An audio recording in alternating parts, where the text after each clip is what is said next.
Scoliosis is a very complicated condition, so let me give you some tips on how choosing the right doctor can have a significant impact on your outcome.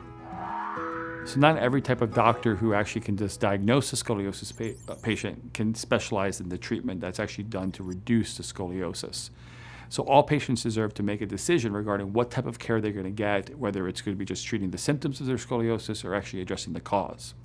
When it comes to scoliosis treatment, and the doctor that you're choosing, so first thing is going to be the traditional approach. Now, the traditional approach is typically managed by orthopedic surgeons and neurosurgeons.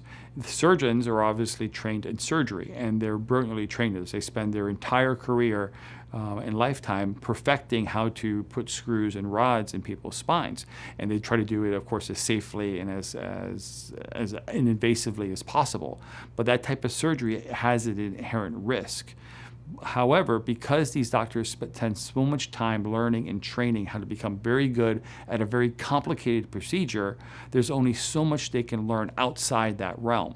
So when we look at the traditional approach, there's only three main treatment options. There's something called watch and wait, which is no treatment, meaning it curves less than 25 degrees. There is nothing offered. If they're having pain, it's pain treatment, pain stuff, that, but nothing to actually reduce the scoliosis. Once you break 25 degrees, but less than 40, you'll get sent to a different doctor, meaning an orthotist or a different specialist, like an orthotist, who can design a brace for you if you're a child growing in the curves between 25 and 40. If you're an adult, they don't even recommend those. And again, you're sent somewhere else for somebody else to design a brace and put a brace on you. And then only when your curve becomes over 40 degrees is when surgery, which is a doctor that's managing your case, he now can use what he studied and trained to try to help reduce your scoliosis or manage scoliosis by putting rods and screws in your spine. So his training only becomes necessary after your curve's progressed really to a certain stage. Well, there's another approach, and that's called conservative treatment. Now, conservative treatment is trying to ultimately stop that type of surgery treatment.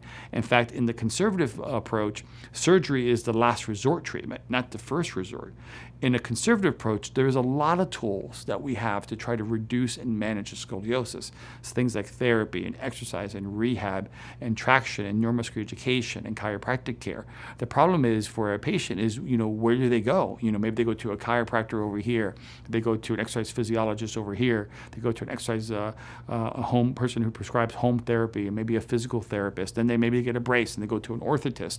And they're seeing all these different doctors and all these different therapists that's really providing no uniformity in their care. So what happens when you go into all these different doctors and all these different therapists to try to get all these different things performed for you is that your care becomes very fragmented and very ununiform.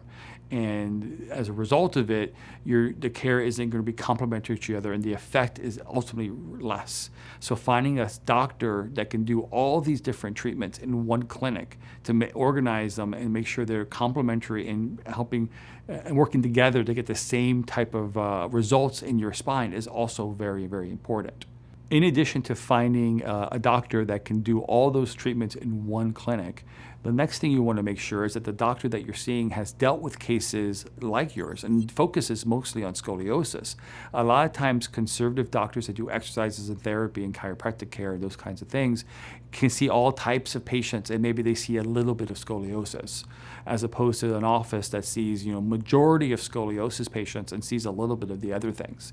You want to see somebody that's that case that sees the majority of scoliosis patients and does a little bit of the other, because they're going to understand your type of scoliosis and have seen your scoliosis before. And that's also the second question I definitely recommend is like, have you seen a case like mine? Have you seen it in the area like mine, the age like mine, the size of curvature like mine, and also what kind of results did you see? Do you have some pre and post x-rays, some pre and post posture pictures, and really what does look like? And then last thing is asking what the goal is in taking care of the scoliosis. Is your goal just to try to reduce pain or reduce muscle spasm, or is your goal actually trying to reduce your scoliosis, improve your posture, and stop progression? It really comes down to really understanding what are those main treatment options that allows you to make the right questions and make the right decisions regarding finding your scoliosis doctor.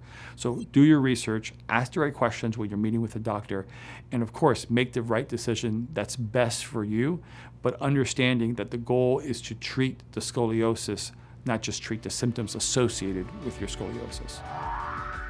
Thanks for watching. I hope you found this information helpful. If you'd like to hear about other topics and information on scoliosis, type in the comments below and let us know. And finally, subscribe and hit the bell icon to be notified of when we publish content. Thanks.